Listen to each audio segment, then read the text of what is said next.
This is episode number 25 of the Fit Traveler video blog. Today I'm going to tell you why I think it's so important that you allow yourself to cheat every week, but just once a week. Here's what I mean. In cheating, I'm talking about a cheat day or a cheat meal. So as you are trying to transition into a healthy lifestyle and taking on new healthy eating habits, it's really important that you don't make super drastic changes too fast, because it's very difficult for them to stick at that point. And that's what we call a diet. You say, okay, I'm going no carbs, I'm going no sugar, I'm going no red meat, whatever it is that you're changing. If you make a drastic change too fast, there's less likelihood that you're going to stick with it. The main reason is that obviously it's a big change. It's like may shock your system, but you feel punished. You feel like you're depriving yourself. Oh my gosh, I don't get to eat a hamburger anymore. I don't get to eat a piece of pie after dinner anymore. So you set very strict rules, and you tend to not stick with them very long because you feel punished. So that's something that we do on a very regular basis. It's a diet. You say, oh, I got 2 months until swimsuit season. For these 2 months, I'm going to diet. You struggle through it. You make it through it. You maybe meet some of the goals that you wanted for those 2 months, but then the diet's over and you get back to your normal eating, your normal eating options or your normal eating behavior. So in trying to transition to a healthy lifestyle, we're trying to implement something that will last and that can stick with you for a long time. So now that's why you don't make the strict changes, you don't make them too fast, you don't make them too drastic, and you allow yourself some flexibility and some leniency.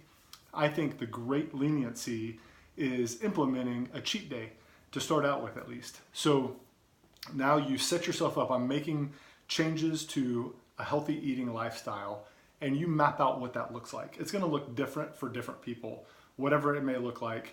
You map that out to say, this is how I want to eat.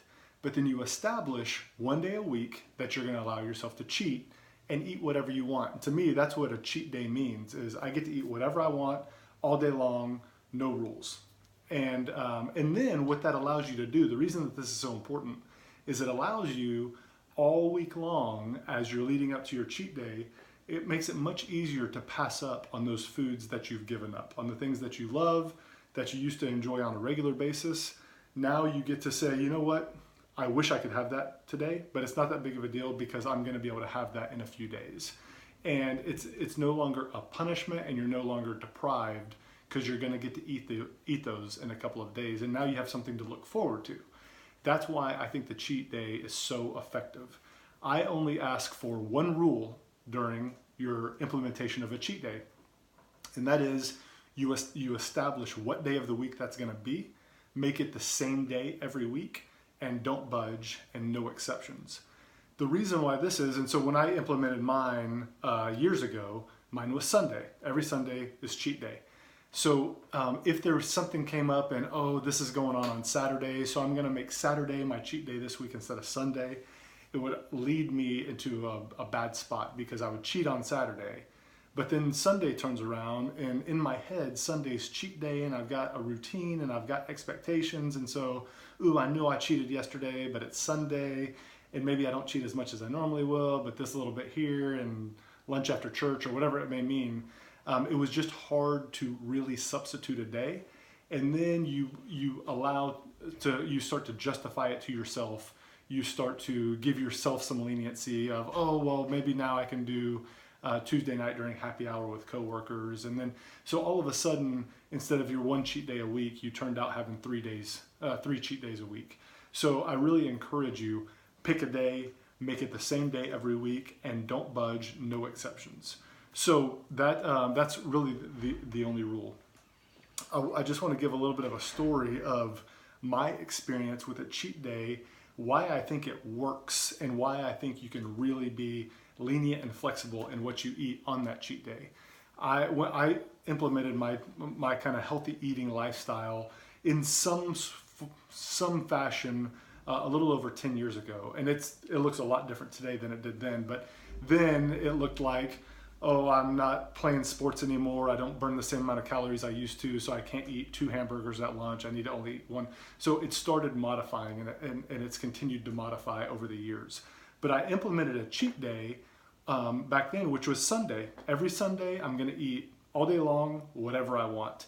And I had a bad sweet tooth, and so I wanted ice cream all throughout the week, and I wouldn't let myself have it. But then on Sunday, I'd eat way too much ice cream, and I wouldn't want it for a little while.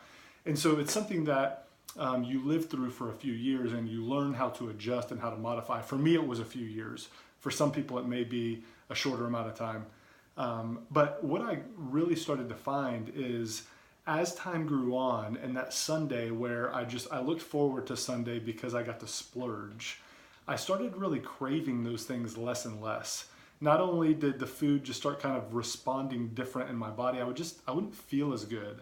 I'd eat something fried and my body wasn't used to it, and I just wouldn't feel good. And all of a sudden, all that ice cream I was eating on Sunday, I just didn't enjoy it as much. And so then it would go to a smaller bowl, and then it would turn into maybe once every couple of Sundays, and then it's rare anymore that I even eat ice cream on Sundays.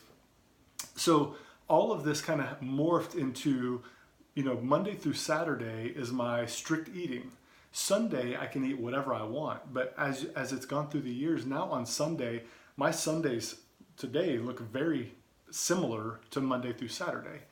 And so it's just kind of the lifestyle kind of turned itself that way, and it did not take a lot of effort from me.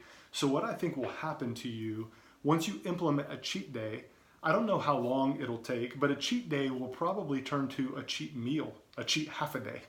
And then that cheat half a day will turn into dessert after lunch. And then that dessert after lunch will turn into once every couple of weeks. And it really just starts to change not only the chemistry of your body, it changes emotionally how you respond to some of these comfort foods that you used to have. And you really just kind of stop craving it. And that's when the lifestyle has really changed. And so I want to encourage you, as you're trying to implement a healthy lifestyle, maybe you've tried in the past and you keep struggling, or you've tried a diet and it doesn't work, try implementing these healthy eating options, but give yourself a cheat day. Identify when it's going to be, stick with it, don't budge, and just watch it over a couple of months and see how that cheat day changes, to see what how those cravings change. So go cheat every single week. It's really, really important to giving yourself a lifestyle that can stick long term. This week's shout out goes to 7th Street Gym in Phoenix. They are an awesome gym right in Central Phoenix on 7th Street and Camelback. Great location, very easy to get to from downtown. They're under new ownership. They've been under new ownership for almost a year. And the new owner, his name is Matt. Go by and say hello. Just a great, great guy. They're doing some cool things with the place. They're renovating some stuff, switching out some equipment, making it a really, really friendly atmosphere, great for anybody to come lift. They've got great personal trainers. So if you live in Phoenix, go check out 7th Street Gym. It might be a great place for you to get your monthly membership. If you're traveling to Phoenix on business, you can download a 1440 Fit Pass on the Fit 1440 website and go work out there so that you stay in your fitness routine and in your fitness program. We are so proud to partner with them through Fit 1440. Thank you guys for following us, you business travelers out there. We hope that these tips are helping you.